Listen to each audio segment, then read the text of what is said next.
Hi, everybody. Welcome back to another episode of The Long Distance Worklife, the podcast designed to help us thrive, survive, just generally keep the weasels at bay as we adjust to the ever-evolving work of remote work and hybrid work and figuring out who does what with which to whom where. I'm Wayne Turmel. I am your host today. Marissa is not with us, but do not despair. We have an excellent conversation with a colleague of mine, Janice Chaka, and we are going to bring her in right now to discuss introverts and remote work and all of that good stuff. Ms. Janice, hello. Hi. There you Thank you for go. that great introduction. Just chair dancing away, which is what we love here on the show. Uh, Janice, very quickly, who are you? What is the career introvert? And then we'll get into our conversation. All right, so my name is Janice Chaka, and I am the CEO of the Career Introvert, which basically means I do a lot of things to help introverts be successful, whether it be courses, one-on-one coaching, leadership coaching, keynote speaking, whatever it is. It's all designed to help introverts survive and thrive, either in the workplace or starting their own business. Excellent. So here's why I wanted to have this conversation. There's been a lot of chat, most of it silly, about who thrives in remote work, who can be successful, who can't, who likes it, who doesn't. And one of the things, and it's not a myth in its entirety, is this notion that introverts love remote work and extroverts want to be in the office partying it up. And I saw by the look on your face, and for those of you listening to the audio, she has heard this nonsense more than enough. So let's start there. I mean, this notion of, who likes to sit in the dark and work by themselves and who likes human companionship, the whole conversation has gotten a little out of hand. Well, because it's based on a lot of assumptions. It's based on the assumptions that introverts who get to work from home are in their ideal environment all the time, that they're not sitting at their kitchen table with the kids screaming around them, or not taking care of an elderly relative, or whatever their absolute amazing environment would be. Or, not all of us have like 3 screens and an ergonomic chair and a table that does fancy things. A lot of the conversation is based on assumptions. And don't get me wrong, of course, just like anything, there are some people who definitely enjoyed it. There's good points and bad points to all, and it depends on the work that you do. It depends on the community you have, the support you have, the mentorship you have, the work environment, the culture of the organization. There's so many things that come into play that you can't just blanket statement. They're like, oh, all the introverts were super happy about the lockdown and we all had to work from home and they were all very, very happy. Because, I mean, have you tried to work from home with an extrovert partner? Frighteningly enough, as extroverted as people think I am one of those borderline extroverts who suck it up when I have to. And on a scale of 1 to 10, my bride is an 11 extrovert. So yes, I feel your pain. My partner has to have noise on all the time. If it's not the TV, the radio, podcast, music, something, and I'm just, I have headphones. Luckily, there's enough space that we can do this in separate rooms, but not everyone has that luxury. So yes, there is lots of blanket statements. There is a lot of assumptions, and no one's asking, no one's curious, and people forget that we're all individuals. And sometimes it's really nice to be in the office. Sometimes it's nice to not be in the office. Sometimes you need to do collaborative work. Sometimes whiteboards work better than Zoom. Sometimes and tech fails, and we don't have the space that we would like. That would be good for us with plants and the natural sunlight. I know there's just so much there. And we just all forget that we're all human and individual and have individual needs and wants and desires that can make things good or bad. And so we've struggled through 3 years and we've managed to make it work, much to the absolute amazement of senior leadership, largely, who didn't for a moment believe this was going to work. Uh, and now we are in this weird transition time where we're returning to office, kind of, sort of.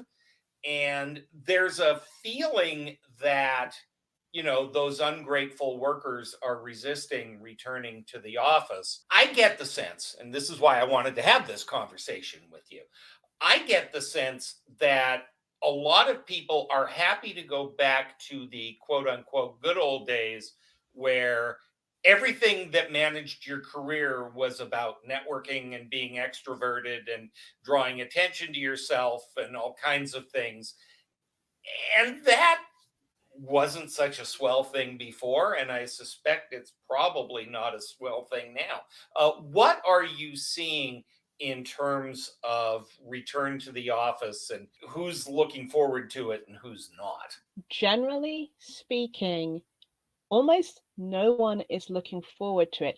They look forward to it if there is degrees of flexibility, not if you have to be in every Friday or 3 days a week or 5 days a week if it doesn't work for the life that they have now created. Because life didn't stand still for these past 3 years. People got used to certain things, tried different things, got a taste of different things, and now want something else out of their work life.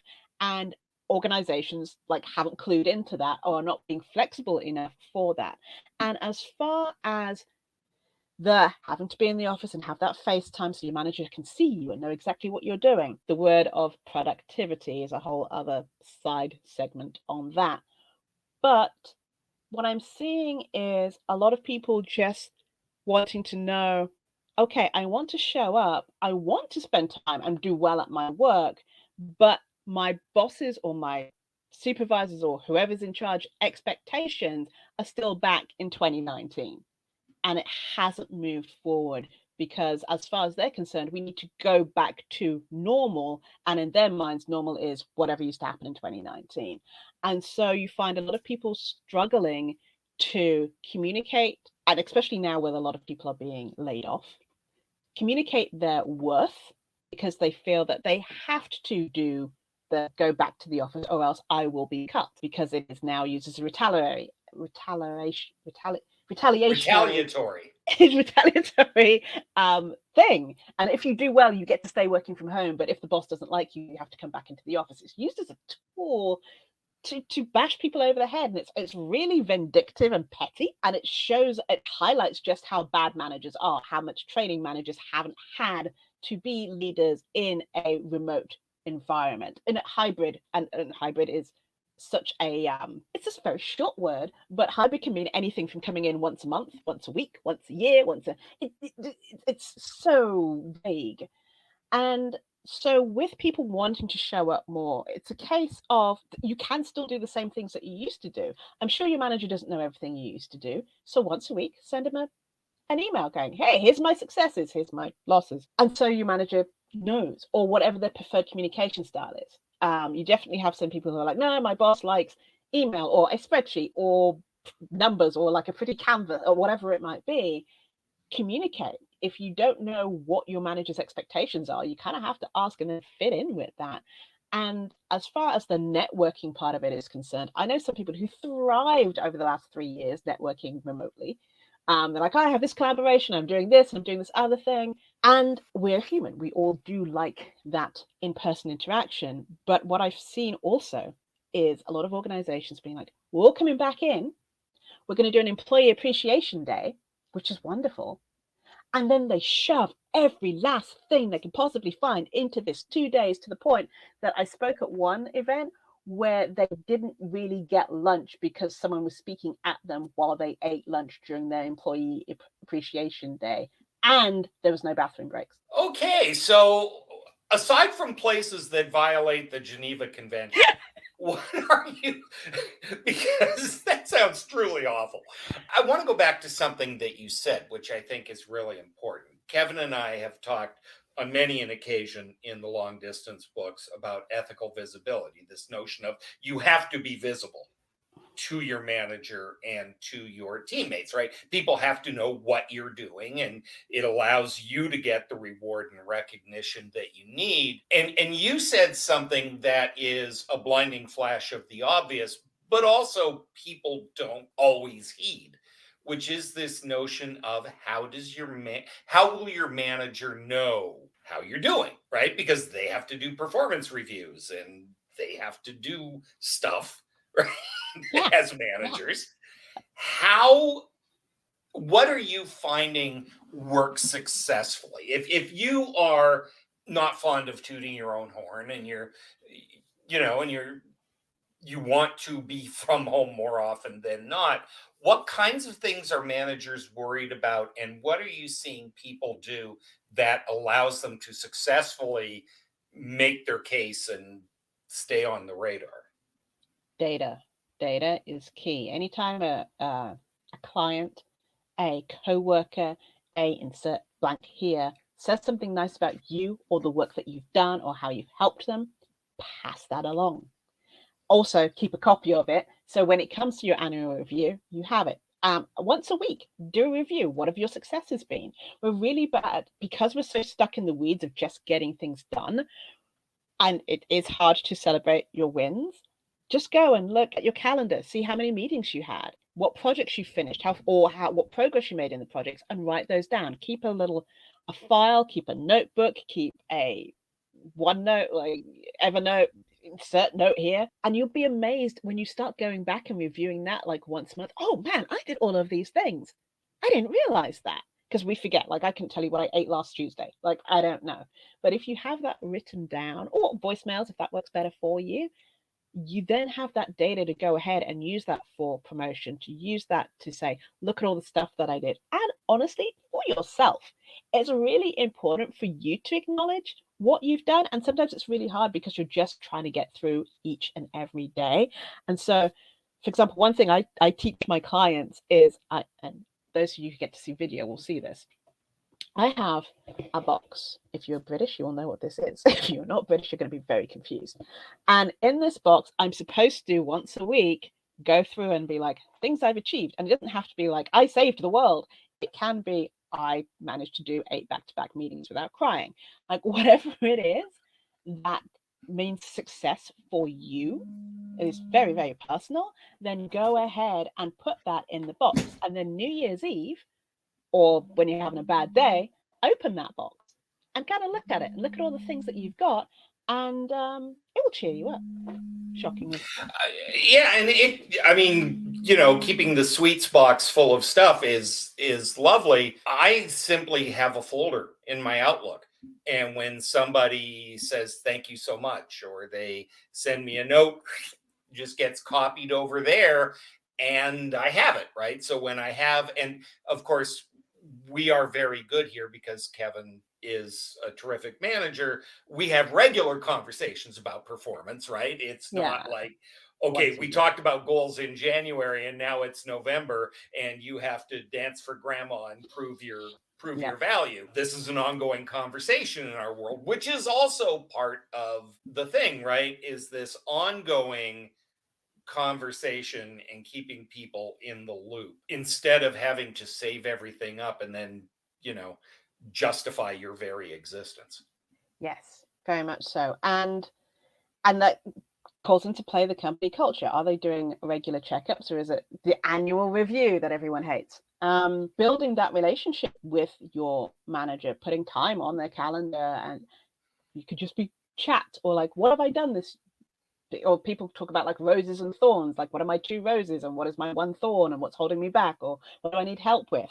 The more you communicate with your leader, the more they'll get to know you and your style and what works for you and what doesn't. And this is also for introverts, to be fair, how you can set your boundaries. It's like, I haven't been able to work on this project because I've just been in useless meetings. Okay, maybe don't say useless meetings, for the past 3 days. Can I get a 2-hour block of time where I can put do not disturb and not be like, not have blowback for it? It's helping you set boundaries, and then your productivity will get better, your work will get better. They'll understand how you work and why you work that way. Yeah, there's so many little things that can be done outside of the company culture itself, but at the end of the day, knowing what your manager is looking for and what their manager is looking for is really important, so you can hit those targets. Whatever it is that your boss has to do and show and prove that they're worth, you need to help them get there.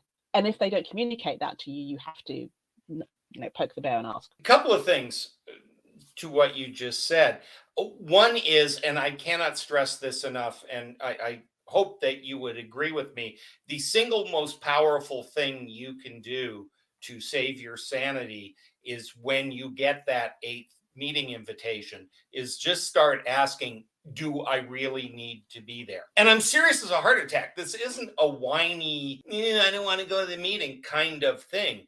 This is, you have tasked me with doing X amount of work. How does this meeting fit into the priorities? Yeah. It's a very simple question, and it takes a certain amount of chutzpah, courage, whatever, whatever noun you want to apply to it, but it's incredibly powerful and saves your sanity more often than not.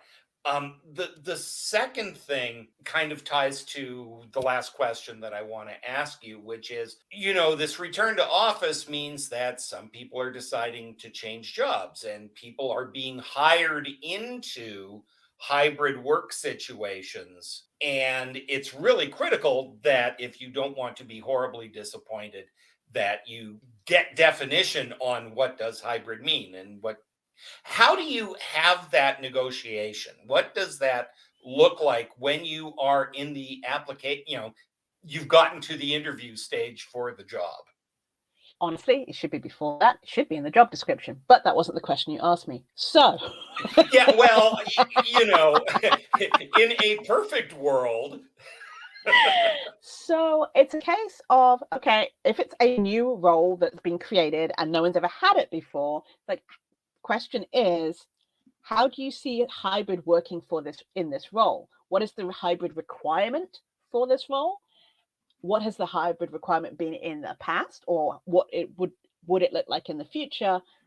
Maybe what the hybrid requirement is for the department, and also question why, because there's definitely some organizations that are just like, oh, you have to be here 2 days a week. Why? Because, like, if there's a good reason, it's like, well, because we have team meetings and we do this collaborative thing where we do board and whatever, and it's something that specifically cannot be done online.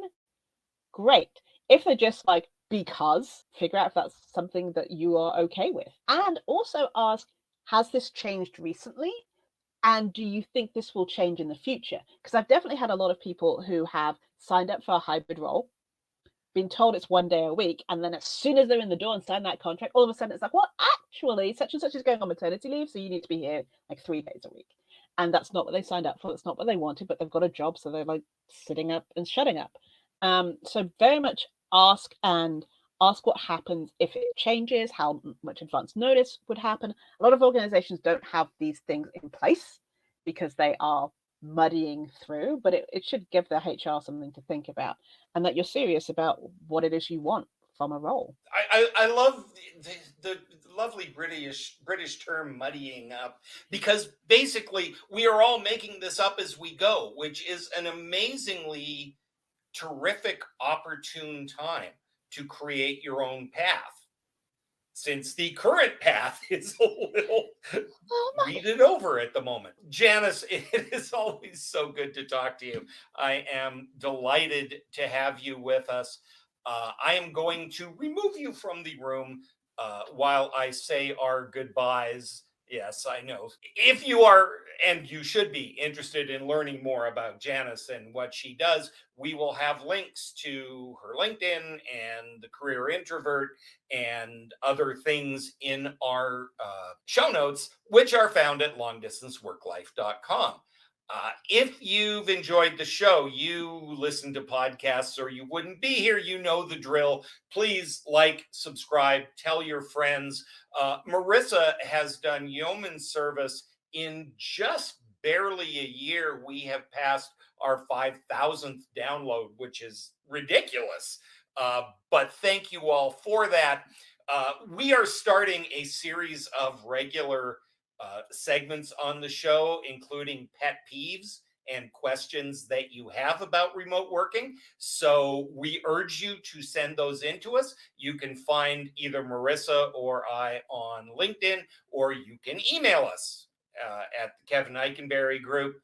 And we are delighted. If you are interested in team culture and figuring out how to structure your team, our new book, The Long Distance Team, Designing Your Team for Everyone's Success, is out in the world. Thank you so much for joining us. Again, for heaven's sake, check out past episodes on longdistanceworklife.com. My name is Wayne Turmel. Don't let the weasels get you down.